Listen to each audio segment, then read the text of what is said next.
Hello friend, आपका स्वागत है हमारे चैनल साइबर एजुकेशन में। फ्रेंड, आज की इस वीडियो में हम लोग बात करने वाले हैं प्राचीन भारत संबंधित ऑब्जेक्टिव क्वेश्चन के बारे में। पिछले वीडियो में हमने प्राचीन भारत संबंधित ऑब्जेक्टिव क्वेश्चन को देखे थे। अगर अभी तक आपने उस वीडियो को नहीं देखा है तो इस वीडियो को खत्म होने के बाद जब भी आपको समय मिलता है उस वीडियो को आप हमारे चैनल पर विजिट करके प्राचीन भारत वाले प्ले लिस्ट पर क्लिक करके उस वीडियो को देख सकते हैं। चलिए हम लोग वीडियो को स्टार्ट करते हैं। वीडियो स्टार्ट करने से पहले बता दूं, सबसे पहले इस वीडियो को आपको शुरू से लेकर लास्ट तक देखना है और लास्ट में खत्म होने के बाद आपको बताना कि आपने 40 क्वेश्चन में से कितने क्वेश्चन के यहाँ पे राइट आंसर बताया है या फिर कितने क्वेश्चन का आप राइट आंसर दिए हैं, ताकि आपकी कैसी तैयारी चले इस जानकारी आप सभी कैंडिडेट को हो पाए और बाकी सब बच्चों को भी यहाँ पे मोटिवेशन मिल सके। तो बिल्कुल आप इस वीडियो को लास्ट तक देखिएगा और हर क्वेश्चन से संबंधित हम लोग इंपॉर्टेंट फैक्ट के बारे में भी बात करने वाले हैं। सबसे पहले इस वीडियो को उन दोस्तों के साथ शेयर कर दें जो कैंडिडेट यहाँ पे बिहार ITI, बिहार दरोगा या फिर बिहार पुलिस फॉरेस्ट गार्ड की तैयारी कर रहे हैं या फिर बिहार डीएलएड की तैयारी कर रहे हैं, क्योंकि यहाँ पे खासकर उन्हीं कैंडिडेट के लिए मैंने इस बैच को शुरुआत किया है। तो चलिए हम लोग वीडियो को स्टार्ट करते हैं। सो फ्रेंड, यहाँ से देख सकते हैं मैंने इसके PDF को ओपन कर रखा है। अगर इस PDF का नोट्स आप चाहते हैं तो सबसे पहले आपको वीडियो के डिस्क्रिप्शन में जाना है। वहाँ पे जाने के बाद आपको एक टेलीग्राम ग्रुप का लिंक मिल जाएगा। उस लिंक पर क्लिक करके आप टेलीग्राम ग्रुप को ज्वाइन कर लीजिए, या फिर अगर टेलीग्राम आप यूज नहीं करते हैं तो फिर आप व्हाट्सएप ग्रुप को ज्वाइन कर सकते हैं। उस ग्रुप में भी हम इस वीडियो को प्रोवाइड करा देंगे। चलिए हम लोग वीडियो को स्टार्ट करते हैं। एक बात मैं यहाँ से और इंपॉर्टेंट बता दूँ, मेरे पास बहुत सारे लोगों का कमेंट आया था कि सर व्हाट्सएप में आप अपना वीडियो का लिंक शेयर कीजिए ताकि हमको मालूम चल पाए कि आप लाइव आ चुके हैं। तो मैं सभी कैंडिडेट को बताया था कि मैं डेली शाम में 7 बजे लाइव आऊँगा। और अभी तक आपको रूटीन नहीं मालूम है तो सबसे पहले आप क्या कीजिए कि यूट्यूब की कम्युनिटी टैब में जाकर चेक करते रहिए। वहाँ पे कोई भी आपको न्यूज और कोई भी आपको अपडेट आती है तो सबसे पहले मैं वहाँ पर जाकर बता देता हूँ, या फिर मैं व्हाट्सएप के थ्रू भी आप सभी कैंडिडेट से जुड़ा हूँ। तो अगर अभी तक आपने व्हाट्सएप ग्रुप को भी ज्वाइन नहीं किया है तो उसको भी ज्वाइन कर सकते हैं। चलिए हम लोग क्वेश्चन को देखते हैं। पहला क्वेश्चन यहाँ से देखिए मेंशन किया गया है, अभिलेखों का अध्ययन क्या कहलाता है। आपको बताना है कि अभिलेखों का अध्ययन क्या कहलाता है। यहाँ से देख सकते हैं आपको 4 ऑप्शन बताए गए हैं। इनमें से आपको राइट आंसर कमेंट बॉक्स में बताना है। फटाफट सारे कैंडिडेट इस क्वेश्चन का राइट आंसर बताइए। क्वेश्चन पूछा गया है कि अभिलेखों का अध्ययन क्या कहलाता है। तो अभिलेखों का अध्ययन कहलाता है एपिग्राफी, यानी कि यहाँ से ए ऑप्शन बिल्कुल राइट आंसर हो जाएंगे इस क्वेश्चन के। देखिए हमने ये तो मालूम कर लिया कि अभिलेखों का जो अध्ययन होता है एपिग्राफी होता है, लेकिन मैंने आपको बार बार ये बातें बताई है कि जब भी आप एक क्वेश्चन को पढ़ रहे हैं, अगर आप प्रैक्टिस कर रहे हैं तो एक क्वेश्चन से आपको बहुत सारे क्वेश्चन याद हो सकते हैं। कैसे, तो इसको देखिए हम समझते हैं। यहाँ हमने देख लिया कि अभिलेखों का अध्ययन एपिग्राफी होता है, लेकिन यहाँ पर जो 3 ऑप्शन बताए गए हैं इनमें तो भी किसी न किसी का अध्ययन होता होगा। इससे भी संबंधित करके आप कुछ इंपॉर्टेंट पॉइंट याद रख सकते हैं। जैसे कि हम देखिए मेंशन किया गया सिस्मोग्राफी, या फिर इसको सिस्मोग्राफी बोल सकते हैं। तो सिस्मोग्राफ में किसका अध्ययन होता है? ये होता है आपका भूकंप का अध्ययन। ठीक है,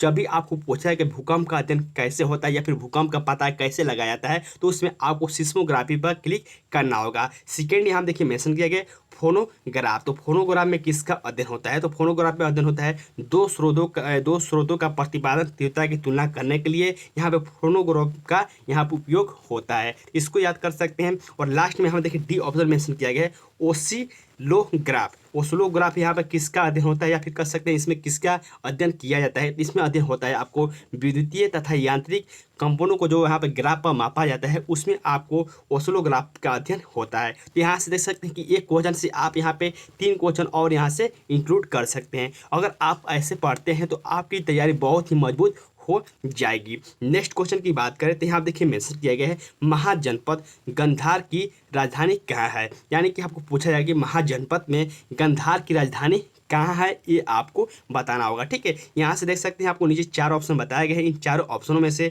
आपको राइट आंसर बताना होगा। जैसे कि यहाँ पर देख सकते हैं मेंशन किया गया तहसीला, मथुरा, वाराणसी या फिर कुशावती। जल्दी जल्दी से आप कमेंट बॉक्स में आप अपना कमेंट करके इसका राइट आंसर बताइए। हम लोग इस क्वेश्चन को फिर से रिपीट करते हैं। यहाँ पर देखिए मेंशन किया गया है महाजनपद गंधार की राजधानी कहाँ है। तो महाजनपद गंधार की राजधानी है तक्षशिला, यानी कि यहाँ से ए ऑप्शन बिल्कुल राइट आंसर हो जाएंगे इस क्वेश्चन के। देखिए कभी कभी आपको एग्जाम में ये भी पूछ जाता है कि तक्षशिला कहाँ स्थित है। तो तक्षशिला स्थित है आपको पाकिस्तान में। तो बिल्कुल आप इस बात को भी याद रखेंगे।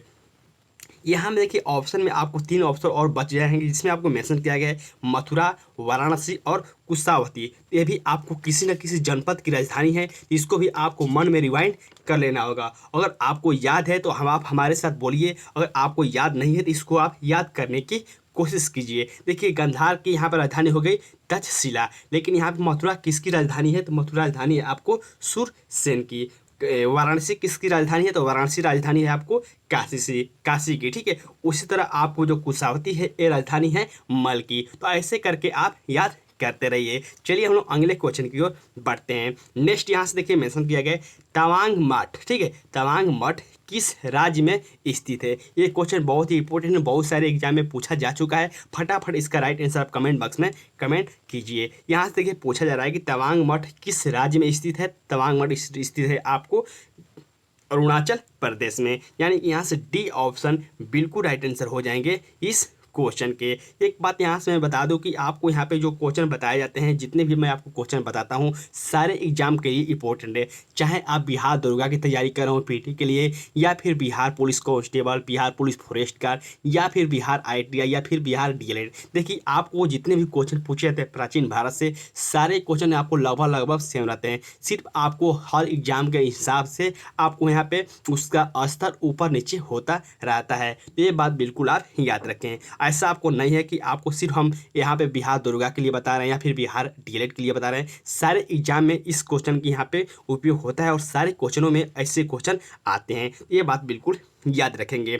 नेक्स्ट क्वेश्चन यहाँ पे देखिए मेंशन किया गया है इस्लाम धर्म के संस्थापक कौन थे? तो यहाँ से आपको बताना है कि इस्लाम धर्म के संस्थापक कौन है। यहाँ से देख सकते हैं 4 ऑप्शन बताए गए। 4 ऑप्शन में से आपको राइट आंसर फटाफट कमेंट बॉक्स में बताना है। इसका राइट आंसर क्या होगा? तो इस्लाम धर्म के संस्थापक कौन है? तो इस्लाम धर्म के संस्थापक हैं हजरत मोहम्मद साहब। ठीक है, यानी कि यहाँ से ए ऑप्शन बिल्कुल राइट आंसर हो जाएंगे इस क्वेश्चन के। देखिए इस क्वेश्चन से आप एक बात और याद रख सकते हैं, कभी कभी आपको यहाँ पे इस्लाम धर्म का स्थापक के साथ साथ कभी इनके दामाद या फिर इनके कभी माता पिता का भी ना पूछ लिया जाता है। ठीक है, तो यहाँ पे हजरत मोहम्मद साहब का जो पिता का क्या नाम था? तो इनका नाम था अब्दुल्ला। इनके दामाद का क्या नाम था? तो इनका नाम था आपको अली। ठीक है, तो ऐसे करके आप एक क्वेश्चन से बहुत सारे क्वेश्चन याद करते रहेंगे। अगर आपने ये हैबिट अपने अंदर डेवलप कर लिया तो फिर आपको जीके जिसकी तैयारी करना बहुत ही ईजी हो जाएगा। नेक्स्ट यहाँ से देखिए मेंशन किया गया है अंतिम मौर्य सम्राट कौन था? यानी कि मौर्य वंश का अंतिम सम्राट कौन था, ये आपको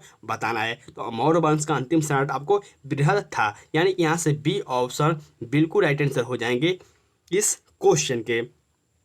नेक्स्ट क्वेश्चन यहाँ से देख सकते हैं फ्रेंड, मेंशन किया गया है गौतम बुद्ध की माँ महामाया किस वंश से थी?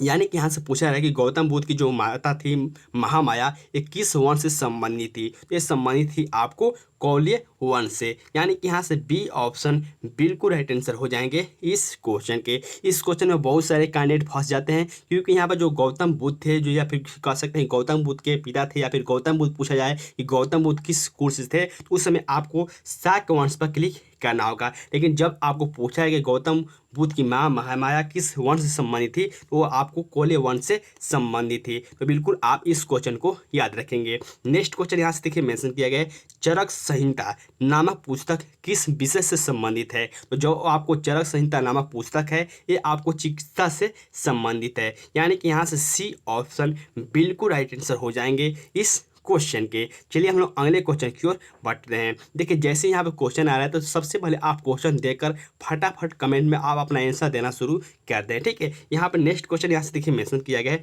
यज्ञ संबंधी विधि विधानों का पता चलता है। यानी कि यहाँ पे जो यज्ञ संबंधी विधि विधान होता है 21 वेद के अनुसार यहाँ पे पता चलता है, यही आपको क्वेश्चन में पूछा गया है। तो इसका राइट आंसर क्या होगा? तो जो आपको यज्ञ संबंधी विधि विधान होता है, ये आपको यजुर्वेद से वेद से आपको संबंधित है। यानी कि यहाँ से डी ऑप्शन बिल्कुल राइट आंसर हो जाएंगे इस क्वेश्चन के। देखिए इस क्वेश्चन से आप क्या याद रख सकते हैं? तो इस क्वेश्चन से आप ये याद रख सकते हैं, कभी कभी आपको पूछ लेता है कि सबसे पुराना वेद कौन सा है? तो सबसे पुराना वेद आपको ऋग्वेद को माना जाता है, या फिर ऋग्वेद है। कभी कभी आपको ये भी पूछ लिया जाता है कि आपको सबसे बाद का वेद कौन सा है? तो सबसे बाद का वेद अर्थवेद को माना जाता है। कभी कभी क्वेश्चन में ये भी पूछा जाता है कि जो आपको जादू टोना या फिर जो आपको भ्रम फैलाए जाने वाली जो इसकी प्रक्रिया है, इसको किसमें अध्ययन होता है, सॉरी अध्ययन नहीं, किसमें आपको माना जाता है, तो उस समय आपको अथर्ववेद पर ही क्लिक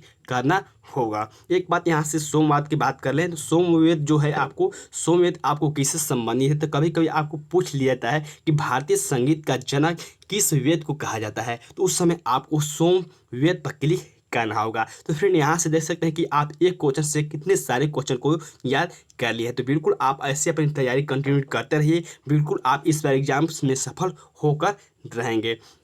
नेक्स्ट यहाँ से देखिए फ्रेंड मेंशन किया गया है संस्कारों की कुल संख्या कितनी है, यानी कि यहाँ से बताना है कि संस्कारों की कुल संख्या कितनी है या फिर कितनी होती है। तो जो आपको संस्कारों की कुल संख्या होती है वो आपको 16 होती है, यानी कि यहाँ से सी ऑप्शन बिल्कुल राइट आंसर हो जाएंगे इस क्वेश्चन के। एक यह बात यहाँ से और मेंशन कर सकते हैं कि जो यहाँ पे ऑप्शन मैंने यहाँ से अपने से इंक्लूड किया है, इसमें भी आप ध्यान देने वाली बात है। कभी कभी आपको ये भी पूछ लिया जाता है कि महापुराणों की संख्या कितनी है, तो उस समय आपको 18 क्लिक करना होगा। कभी कभी आपको वेदांगों की संख्या पूछ ली जाती है, तो उस समय आपको सिर्फ और सिर्फ आपको 6 पर क्लिक करना होगा। कभी कभी आपको पूछ लिया जाता है कि उपनिषदों की संख्या कितनी है, तो उस समय आपको 108 अगर दिया होगा ऑप्शन में तो 108 पर क्लिक कर देना होगा। ठीक है, ये बात बिल्कुल याद रखेंगे। नेक्स्ट यहाँ से देख सकते हैं फ्रेंड मेंशन किया गया है किस शासक द्वारा सर्वप्रथम पाटलिपुत्र का राजधानी के रूप में चयन किया गया है, यानी कि यहाँ मेंशन किया गया सर्वप्रथम किस शासक द्वारा, ठीक है, पाटलिपुत्र राजधानी यहाँ पर सर्वप्रथम चयन किया गया था, किसके द्वारा चयन किया गया था, ये चयन किया गया था आपको उदयन के द्वारा। ठीक है, यानी कि यहाँ से सी ऑप्शन बिल्कुल राइट आंसर हो जाएंगे इस क्वेश्चन के। अगले क्वेश्चन की ओर बढ़ते हैं। अगला क्वेश्चन यहाँ से देखिए मेंशन किया गया है महात्मा बुद्ध किस क्षत्रिय कुल के थे। देखिए मैंने अभी पिछले क्वेश्चन में बताया था कि जो इनकी माता थी वो आपको कोलीय वंश से थी, और जो आपको महात्मा बुद्ध थे ये आपको शाक्य वंश से संबंधित है। यहाँ से देख सकते हैं पहले ऑप्शन मेंशन किया गया शाक्य वंश, इसलिए यहाँ से ये ऑप्शन बिल्कुल राइट आंसर हो जाएंगे। नेक्स्ट यहाँ से देख सकते हैं मेंशन किया गया है विश्व का सबसे बड़ा बौद्ध मंदिर कहाँ स्थित है। ये भी क्वेश्चन बिहार दरोगा एसआई के लिए पूछा गया था पिछले वर्ष 2018 में। ये भी क्वेश्चन बहुत यहाँ पे इंपोर्टेंट हो जाता है। यहाँ पूछा गया कि विश्व का सबसे बड़ा बौद्ध मंदिर कहाँ स्थित है, तो ये स्थित है आपको इंडोनेशिया में, यानी कि यहाँ से बी ऑप्शन बिल्कुल राइट आंसर हो जाएंगे इस क्वेश्चन के। चलिए हम लोग नेक्स्ट क्वेश्चन की ओर बढ़ते हैं। नेक्स्ट यहाँ से देखिए मेंशन किया गया है सांची का स्तूप किसने बनवाया था, यानी कि यहाँ से पूछा गया कि जो सांची का स्तूप है ये किसके द्वारा बनवाया गया था। ये बनवाया गया था आपको अशोक के द्वारा, यानी कि यहाँ से ये ऑप्शन बिल्कुल राइट आंसर हो जाएंगे इस क्वेश्चन के। कभी कभी क्वेश्चन में आपको ये भी पूछ लिया जाता है कि सांची का स्तूप कहाँ स्थित है, यानी कि भारत में कहाँ स्थित है, आपको उस समय टिक करना होगा एमपी यानी कि मध्य प्रदेश में स्थित है। नेक्स्ट क्वेश्चन की बात करें तो नेक्स्ट क्वेश्चन यहाँ से देखिए मेंशन किया गया है श्रीनगर की स्थापना किस मौर्य शासक ने की थी, यानी कि जो आपको श्रीनगर की स्थापना हुई थी इसकी स्थापना किस मौर्य शासक ने की थी। इसकी स्थापना भी आपको अशोक के द्वारा की गई थी, यानी कि यहाँ से ए ऑप्शन बिल्कुल राइट आंसर हो जाएंगे इस क्वेश्चन के। नेक्स्ट क्वेश्चन की ओर हम लोग बढ़ते हैं। तो नेक्स्ट क्वेश्चन यहाँ से देख सकते हैं मेंशन किया गया है इतिहासकार बी.ए. स्मिथ ने किसकी विजयों से प्रभावित होकर उसे भारत का नेपोलियन कहकर पुकारा था, यानी कि यहाँ पे एक क्वेश्चन बहुत ही इंपॉर्टेंट है, बहुत सारे एग्जाम में पूछा भी जा चुका है। यहाँ पूछा जाएगा कि इतिहासकार बी.ए. स्मिथ ने किसकी विजयों से प्रभावित होकर भारत का नेपोलियन कहकर पुकारा था। तो आपको समुद्रगुप्त को यहाँ पे कहकर पुकारा गया था कि भारत का नेपोलियन, यानी कि यहाँ से डी ऑप्शन बिल्कुल राइट आंसर हो जाएंगे इस क्वेश्चन के। नेक्स्ट क्वेश्चन यहाँ से देख सकते हैं मेंशन किया गया है कुंभ का मेला प्रारंभ करने का श्रेय किसे दिया जाता है, यानी कि जो आपको 12 वर्षों का कुंभ का मेला लगता है भारत में, उस मेला को प्रारंभ करने का श्रेय किससे जाता है, तो ये श्रेय जाता है आपको हर्षवर्धन को, यानी कि यहाँ से सी ऑप्शन बिल्कुल राइट आंसर हो जाएंगे इस क्वेश्चन के। चलिए हम लोग अगले क्वेश्चन की ओर बढ़ते हैं। नेक्स्ट यहाँ से देख सकते हैं फ्रेंड मेंशन किया गया है अगला क्वेश्चन बहुत ही इंपॉर्टेंट है, जो कि बहुत सारे एग्जाम में पूछा भी जा चुका है।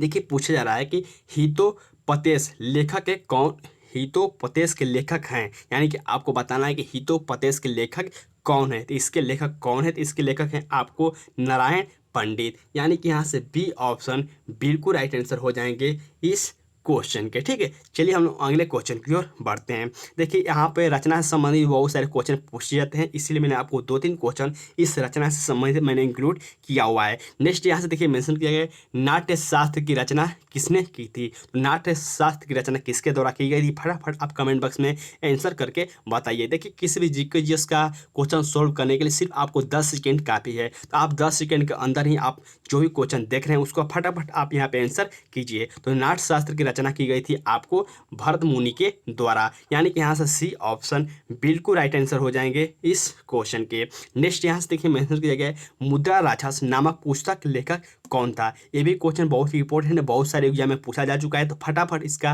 राइट आंसर कमेंट बॉक्स में बताइए। मुद्रा राक्षस नामक पुस्तक के लेखक कौन थे, तो वो थे आपको विशाख दत्त, यानी कि यहाँ से ए ऑप्शन बिल्कुल राइट आंसर हो जाएंगे इस क्वेश्चन के। चलिए हम लोग अगले क्वेश्चन की ओर बढ़ते हैं। नेक्स्ट यहाँ से देख सकते हैं मेंशन किया गया है, बौद्ध जैन एवं ब्राह्मण धर्मों में कौन सी धारणा एक जैसी है। यानी कि यहाँ पे 3 धर्म के नाम बताए गए हैं और बताना है कि आपको ये कौन सी ऐसी धारणा है जो कि तीनों में आपको यहाँ पे सेम है, एक जैसी है, उसका धारणा कौन सा धारणा का आपको नाम बताना है। तो ये धारणा आपको कर्मवाद का सिद्धांत है, यानी कि यहाँ पे तीनों धर्मों में आपको कर्मवाद सिद्धांत का यहाँ पे धारणा दी गई है, इसलिए यहाँ से ए ऑप्शन बिल्कुल राइट आंसर हो जाएंगे। नेक्स्ट यहाँ से देखिए क्वेश्चन मेंशन किया गया है, बिहार का महान धार्मिक केंद्र है।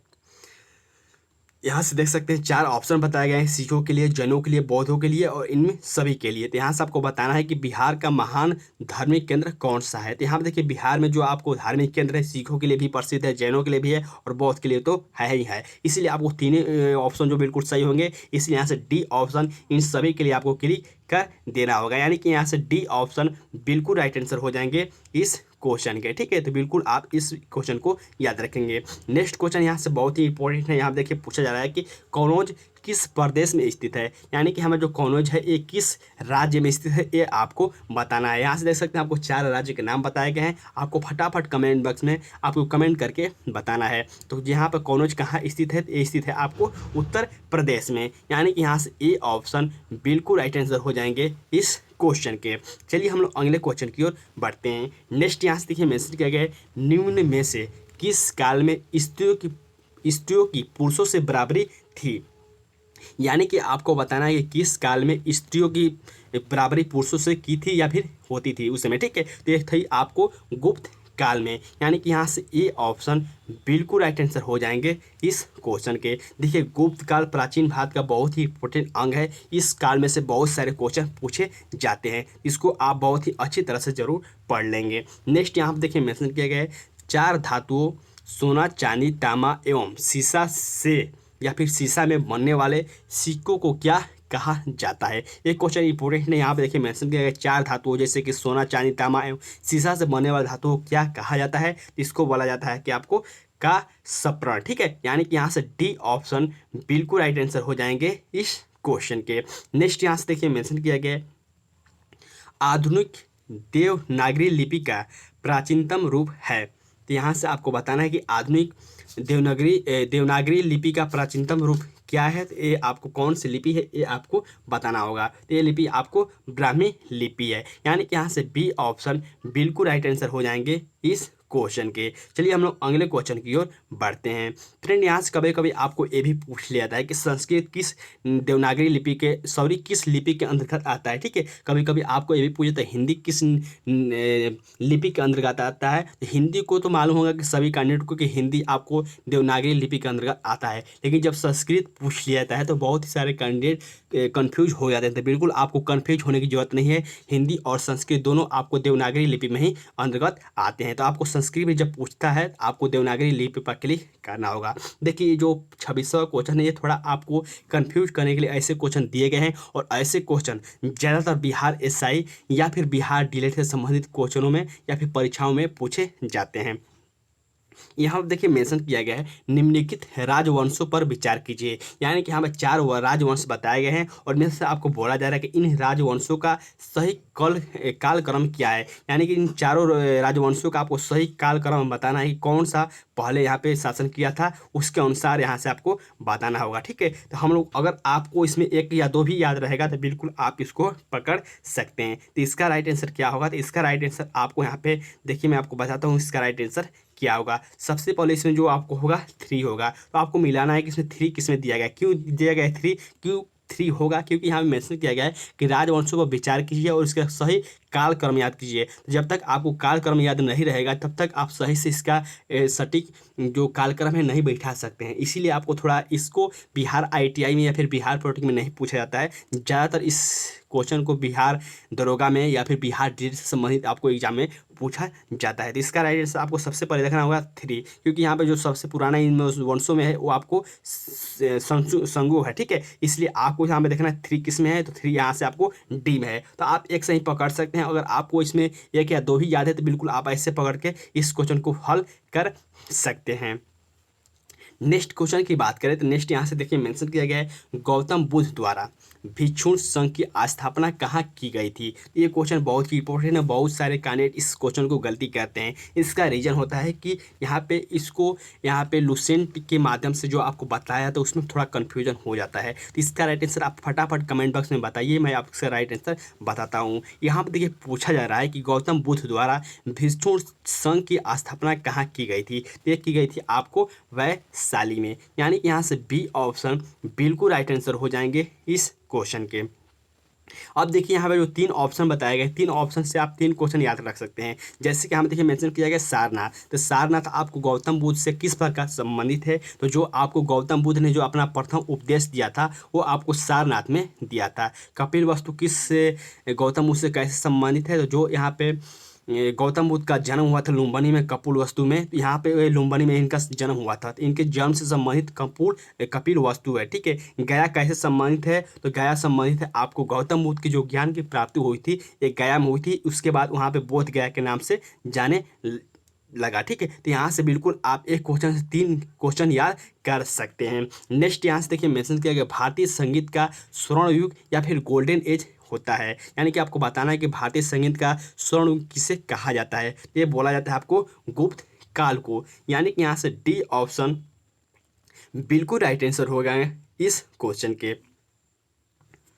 नेक्स्ट यहाँ से देखिए फ्रेंड मेंशन किया गया है कौन सुमिलित नहीं है, यानी कि यहाँ से देखिए 4 ऑप्शन बताए गए हैं। और इस क्वेश्चन को मैं फिर से रिपीट करूँ कि इस क्वेश्चन को भी आपको बिहार ITI में या फिर बिहार पॉलिटेक्निक में नहीं पूछा जाएगा। इस क्वेश्चन को भी आपको बिहार दरोगा में पूछा जा सकता है, बिहार फॉरेस्ट का भी पूछा जा सकता है, क्योंकि यहाँ में जो ऐसे करके क्वेश्चन होते हैं थोड़ा आपको कन्फ्यूजन में डाल देते हैं। इसलिए आपको ऐसे क्वेश्चन आपको खासकर बिहार ITI के एग्जाम में नहीं पूछे जा सकते हैं। यहाँ पे देखिए क्वेश्चन पूछा है कौन सुमिलित नहीं है, यानी कि इसमें कौन सा गलत है वही आपको बताना है। तो यहाँ पे देखिए मेंशन किया गया पहले ऑप्शन में हिंदू धर्म, तो हिंदू धर्म से गीता संबंधित है या नहीं, तो ये बिल्कुल सही है, क्योंकि यहाँ पर जो गीता है यहाँ पर भगवत गीता आपको हिंदू धर्म से संबंधित है। ठीक है, बी ऑप्शन की बात करें तो हम देखिए मेंशन किया गया मुस्लिम धर्म और कुरान, ये भी बिल्कुल सही है। जो आपको मुस्लिम धर्म के यहाँ पे जो लोग होते हैं कुरान सबसे बड़ा यहाँ पे इम्पोर्टेंट यहाँ पे ग्रंथ माना जाता है। बौद्ध धर्म की बात करें तो बौद्ध धर्म यहाँ पे धम्मपद से संबंधित है, लेकिन यहाँ पे देखिए मेंशन किया गया लास्ट ऑप्शन में जैन धर्म और बाइबिल, तो यहाँ पे बिल्कुल ये गलत हो जाएगा। क्यों गलत होगा, क्योंकि यहाँ पे जो बाइबिल है ये आपको सिख धर्म का यहाँ पवित्र ग्रंथ माना जाता है, लेकिन यहाँ पे जैन धर्म दिया गया, इसलिए यहाँ पे बिल्कुल यहाँ पे गलत हो जाएगा। इसलिए डी ऑप्शन बिल्कुल सही होगा, क्योंकि यहाँ मोड़ा गया है कि जो आपको गलत है उसी को यहाँ पे राइट आंसर बताना है, इसलिए यहाँ से डी ऑप्शन बिल्कुल सही हो जाएंगे। नेक्स्ट यहाँ से देखिए मेंशन किया गया है बौद्ध जैन ब्राह्मण धर्मों में से कौन सी धारणा एक जैसी है। इस क्वेश्चन को यहाँ पे दोबारा देखिए डाल दिया गया है, तो यहाँ से उसको मिस्टेक हो गया है। इसका राइट आंसर आपको कर्मवाद का सिद्धांत हो जाएगा। ठीक है, चलिए हम लोग अगले क्वेश्चन की ओर बढ़ते हैं। नेक्स्ट यहाँ से देखिए मेंशन किया गया है निम्नलिखित अंग्रेजों में से कौन था जिसने सर्वप्रथम भगवत गीता का अंग्रेजी में अनुवाद किया था। ये क्वेश्चन बहुत ही इंपॉर्टेंट है, बहुत सारे एग्जाम में पूछा भी जा चुका है। इस क्वेश्चन का यहाँ पे पूछा गया है कि कौन इसमें से कौन जो अंग्रेज था जो कि सर्वप्रथम भगवत गीता का अंग्रेजी में अनुवाद किया था, तो वो कौन था ये आपको बताना होगा। तो इसका राइट आंसर हो जाएगा आपको चार्ल्स बिल्कन्स, ठीक है। यानी कि यहाँ से बी ऑप्शन बिल्कुल राइट आंसर हो जाएंगे इस क्वेश्चन के। अगले क्वेश्चन की बात करें तो यहाँ से देखिए मेंशन किया गया है मगध की प्रथम राजधानी कौन सी थी। तो यहाँ से बताना है कि आपको मगध की प्रथम राजधानी कौन सी है। फटाफट आप कमेंट बॉक्स में बताइए। अगर आप यहाँ तक वीडियो देख रहे हैं तो मैं आपको एक 100% गारंटी के साथ कह सकता हूँ कि आप इस पर जरूर सफल होने वाले हैं, क्योंकि बहुत सारे ऐसे कैंडिडेट होते हैं जो वीडियो को शुरू में ही थोड़ा 2-4 मिनट देख के वीडियो बंद कर देते हैं। बिल्कुल आपको ऐसा नहीं करना है, आपको वीडियो को लास्ट तक देखना है और लास्ट में आपको कमेंट करके बताना है कि आपने 40 क्वेश्चन में से कितने क्वेश्चन का राइट आंसर दिया है। इसका राइट आंसर फटाफट बताइए। मगध की प्रथम राजधानी कौन सी थी? तो वो थी आपको राजगिरी। यानी कि यहाँ से डी ऑप्शन बिल्कुल राइट आंसर हो जाएंगे इस क्वेश्चन के। चलिए हम लोग अगले क्वेश्चन की ओर बढ़ते हैं। नेक्स्ट यहाँ से देखिए मेंशन किया गया है गोमती नदी का आधुनिक नाम क्या है। यह भी क्वेश्चन बहुत इंपॉर्टेंट है, बहुत सारे कैंडिडेट यहाँ फंस जाते हैं। इस क्वेश्चन को लेकर मेंशन किया गया है कि गोमती नदी का आधुनिक नाम क्या है। तो गोमती नदी का आधुनिक नाम आपको गोमल है, ठीक है। तो यहाँ से बिल्कुल आप यहाँ से पकड़ सकते हैं। यानी कि यहाँ से ए ऑप्शन बिल्कुल राइट आंसर हो जाएंगे इस क्वेश्चन के। देखिए इस क्वेश्चन से यहाँ से एक बात यहाँ से और याद रख सकते हैं, कभी कभी आपको पूछा जाता है कि ब्यास नदी का आधुनिक नाम क्या है, तो उस समय आपको बिपाशा पोखली करना होता है। तो यहाँ से इस क्वेश्चन से एक बात यहाँ से और याद रख सकते हैं। नेक्स्ट क्वेश्चन की बात करें तो हम देखिए मेंशन किया गया है निम्नलिखित में से कौन सा भारत का सबसे पहला आया था। यानी कि यहाँ मेंशन किया गया निम्नलिखित में से कौन भारत में सबसे पहले आया था। यानी कि देखिए आपको यहाँ सारे यहाँ पे अंग्रेजों के नाम बताए गए हैं जो कि आपको यहाँ पे दार्शनिक थे। आपको बताना है कि इसमें से कौन सबसे पहले आया था। तो जो आपको मेगास्थनीज था ये सबसे पहले आया था आपको चंद्रगुप्त मौर्य के दरबार में। यानी कि यहाँ से ए ऑप्शन बिल्कुल राइट आंसर हो जाएंगे। मेगास्थनीज से संबंधित आपको एक क्वेश्चन याद रख सकते हैं। कभी कभी आपको पूछा जाता है कि इंडिका पुस्तक की लेखक कौन है, तो उस समय आपको मेगास्थनीज को टिक करना होगा कि जो इंडिका पुस्तक लिखी गई थी वो आपको मेगास्थनीज के द्वारा लिखी गई थी। नेक्स्ट क्वेश्चन यहाँ से देखिए मेंशन किया गया है पूर्व वैदिक या फिर ऋग्वैदिक संस्कृत काल किसे माना जाता है। ये भी क्वेश्चन इंपॉर्टेंट है। यहाँ से पूछा है कि पूर्व वैदिक या फिर ऋग्वैदिक संस्कृत काल किसे माना जाता है। तो जो इसका काल माना जाता है पूर्व वैदिक या फिर ऋग्वैदिक का, ये होता है आपको 1500 ईसा पूर्व से लेकर 1000 ईसा पूर्व के बीच। यानी कि यहाँ से ए ऑप्शन बिल्कुल राइट आंसर हो जाएंगे इस क्वेश्चन के। इस क्वेश्चन से एक बात यहाँ से और याद रख सकते हैं, कभी कभी आपको उत्तर वैदिक का काल पूछ लिया जाता है। तो जब आपको उत्तर वैदिक का काल पूछ लिया जाता है तो उसमें आपको 1000 ईसा पूर्व से लेकर 600 ईसा पूर्व पर क्लिक करना होगा, ठीक है। ये बात बिल्कुल याद रखेंगे। नेक्स्ट क्वेश्चन यहाँ से देखिए फिर से ईसा पूर्व से संबंधित है। यहाँ पे देखिए मेंशन किया गया है 800 ईसा पूर्व से 600 ईसा पूर्व काल किस युग से जुड़ा है। ये किस युग से जुड़ा है यहाँ से देख सकते हैं। आपको 4 युग बताए गए, इन युगों में से आपको बताना है। तो इसका राइट आंसर क्या होगा फटाफट कमेंट बॉक्स में बताइए। 800 ईसा पूर्व से 600 ईसा पूर्व काल किस युग में जोड़ा जाता है। यह है आपको ब्राह्मण युग से संबंधित। यानी कि यहाँ से ए ऑप्शन बिल्कुल राइट आंसर हो जाएंगे इस क्वेश्चन के। नेक्स्ट यहाँ से देखिए मेंशन किया गया है निम्नलिखित में से मगध का कौन सा राजा सिकंदर महान का समकालीन था। ये भी क्वेश्चन बहुत ही इंपॉर्टेंट है, क्योंकि यहाँ मेंशन किया गया है मगध का कौन सा राजा था जो कि सिकंदर महान का समकालीन था। तो वो थी आपको घनानंद, ठीक है। यानी कि यहाँ से बी ऑप्शन बिल्कुल राइट आंसर हो जाएंगे इस क्वेश्चन के। नेक्स्ट क्वेश्चन की ओर हम लोग बढ़ते हैं। नेक्स्ट यहाँ से देख सकते हैं मेंशन किया गया है वह आध्यात्मिक बौद्ध साहित्य जो बौद्ध के विभिन्न जन्मों की कथाओं के विषय में है। यानी कि यहाँ से मेंशन किया है कि उस आपको आध्यात्मिक बौद्ध कथाओं का यहाँ पे बताना है कि वो कौन से, जिसमें आपको बौद्ध की यहाँ पे पुनर्जन्मों की, यानी कि जो आपको पुनर्जन्म है उनकी यहाँ पे कथा देखने को मिलती है। उसका राइट आंसर क्या होगा। तो इसका राइट आंसर हो जाएगा आपको जातक। कभी कभी आपको सिंपल प्रक्रिया में इस क्वेश्चन पूछा जाता है कि कौन सी किताब है या फिर कौन से वो ग्रंथ है जिसमें आपको गौतम बुद्ध की पुनर्जन्मों की यहाँ पर कहानी देखने को मिलती है। तो उस समय भी आपको यहाँ पे जातक पर क्लिक करना होगा, ठीक है। नेक्स्ट यहाँ से देख सकते हैं मेंशन किया गया है प्रथम मगध साम्राज्य का उत्कर्ष किस सदी में हुआ था। तो यहाँ से आपको बताना है कि प्रथम मगध साम्राज्य का उत्कर्ष किस सदी में हुआ था। ये हुआ था आपको 6ठी सदी ईसा पूर्व में, ठीक है। यानी कि यहाँ से बी ऑप्शन बिल्कुल राइट आंसर हो जाएंगे इस क्वेश्चन के। लास्ट और बहुत ही इंपॉर्टेंट क्वेश्चन यहाँ देखिए मेंशन किया गया है किस व्यक्ति को द्वितीय अशोक कहा जाता है। तो यहाँ से आपको बताना है चारों ऑप्शनों में से किस व्यक्ति को द्वितीय अशोक कहा जाता है। तो ये बोला जाता है आपको हर्षवर्धन को। यानी कि यहाँ से डी ऑप्शन बिल्कुल राइट आंसर हो जाएंगे इस क्वेश्चन के। तो फ्रेंड यहाँ से देख सकते हैं हमने आज 40 इंपॉर्टेंट क्वेश्चन देख लिए हैं। एक वीडियो में और लाऊंगा जो कि आपको प्राचीन भारत से संबंधित रहेंगे, जो कि यहाँ से 20 से 30 क्वेश्चन के बीच यहाँ पे क्वेश्चन रहेंगे। इसके बाद हम लोग यहाँ पे कौन सा चैप्टर पढ़ेंगे, इसके बाद हम लोग संविधान को देखेंगे। तो जो कारण इस वीडियो को यहाँ तक देख लिए हैं, वीडियो के नीचे कमेंट करके आप अपना स्कोर जरूर शेयर करें, ताकि मुझे मालूम चल पाए कि आपकी तैयारी कैसे चल रही है, और ज़्यादा से ज़्यादा इस बच्चों को वीडियो के साथ जोड़े, ताकि सभी कैंडिडेट को इस वीडियो के माध्यम से फायदा हो पाए। तब तक के लिए बाय फ्रेंड, जय हिंद।